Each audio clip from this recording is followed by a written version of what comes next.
আমাদের সিস্টেমের মধ্যে এমন অনেক ফাইল থাকে যেটা কিনা পার্টিকুলার কোনো ফোল্ডারের মধ্যে রয়েছে, সেটা হচ্ছে খুব কনফিডেন্সিয়াল, আমি চাইছি না সেটা কেউ দেখুক। এবার হয়তো এরকম হতে পারে যে আমার সিস্টেমটা শেয়ারেবল, মানে আমার সাথে আরেকজনকে আমার সিস্টেমটা শেয়ার করে, তো সেক্ষেত্রে সেই ফাইলটা বা সেই পার্টিকুলার ফোল্ডারটা যেটা কিনা খুব কনফিডেন্সিয়াল ডেটা রয়েছে, সেটাকে আমরা কি করে হাইড করবো সেটা আজকে শিখবো। তো এখানে আমি দেখাচ্ছি যে কি করে আমরা একটা পার্টিকুলার ফোল্ডারকে হাইড করতে হয়। তো সাপোজ এখানে দেখা যাচ্ছে এই যে ফোল্ডারটা আমি এখানে দেখাচ্ছি, ডেস্কটপ বলে যে ফোল্ডারটা রয়েছে, ঠিক আছে, ডেস্কটপ অল ফাইলস, এটা এখন শো করছে। এর মধ্যে ক্লিক করলে ফোল্ডারটা আমার কাছে ফুললি ওপেন হয়ে যাচ্ছে, ফোল্ডারটা আমাকে দেখাচ্ছে। তারপরে যে কেউ ফোল্ডারটা অ্যাক্সেস করতে পারছে।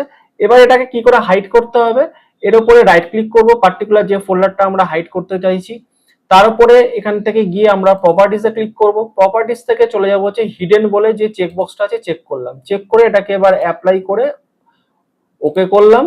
এবং এটাকে আবার আমরা এখানে অ্যাট্রিবিউশন আসছে এখানে, মানে সব ফাইল ফোল্ডারের জন্য অ্যাপ্লিকেবল হলো, ওকে করে দিলাম। দেখো এটা আমাদের হেজি হয়ে গেল, ঠিক আছে। এইবার এখান থেকে দিস পিসিতে গিয়ে আমরা এখান থেকে চলে যাব ভিউতে, ভিউতে গেলাম, ভিউতে যাওয়ার পর অপশনসে গেলাম, অপশনসে গিয়ে চেঞ্জ ফোল্ডারসে গেলাম।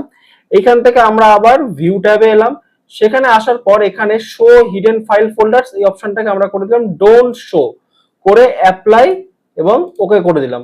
তাহলে যেই অ্যাপ্লাই এবং এটাকে ওকে করে দিলাম, দেখো এইখানে কিন্তু সেই ডেস্কটপ অল ফাইলস বলে সেই ফোল্ডারটা কিন্তু এখান থেকে হাইড হয়ে গেল। তার মানে এটা কিন্তু ডিলিট হলো না, এটা কিন্তু সিস্টেমে রয়েছে বাট হাইড হয়ে গেল। এবার এটাকে যদি আমি আবার ফিরিয়ে আনতে চাই কি করব, একইভাবে দিস পিসিতে গেলাম, দিস পিসি থেকে আমরা আবার চলে যাব ভিউ ট্যাবে, সেখান থেকে চলে যাব হচ্ছে অপশনসে, অপশনসে যাওয়ার পর আমার কাছে আবার সেই ফোল্ডার অপশনসটা আসবে, এখান থেকে ভিউ মেনুতে গেলাম বা ভিউ ট্যাবে গেলাম, সেখান থেকে don't show hide files folder আর ডিভাইসেসটাকে show hidden files folders and drives. তার মানে যত রকমের আমাদের ফাইল ফোল্ডারস থাকবে যেটা কিনা আমরা হাইড করে রেখেছি সেটা কিন্তু আবার আমাদের কাছে শো হয়ে যাবে। হলো।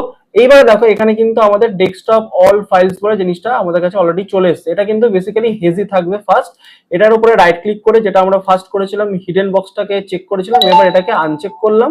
আনচেক করে নেওয়ার পরে আমরা কি করব, আবার সেম অ্যাপ্লাই করে দেবো এবং ওকেতে ক্লিক করলাম। এখানে অ্যাট্রিবিউশনটা অ্যাড হচ্ছে, হয়ে যাওয়ার পরে আমরা এখানে ওকে করে দেবো।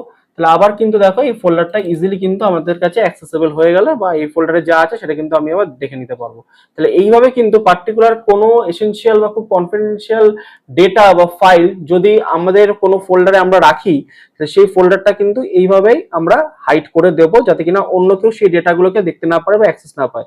ভিডিওটা যদি ভালো লেগে থাকে অবশ্যই শেয়ার করবে এবং চ্যানেলটাকে কিন্তু অবশ্যই সাবস্ক্রাইব করবে এরকম আরো নতুন নতুন টপিকের উপর ভিডিও দেখার জন্য।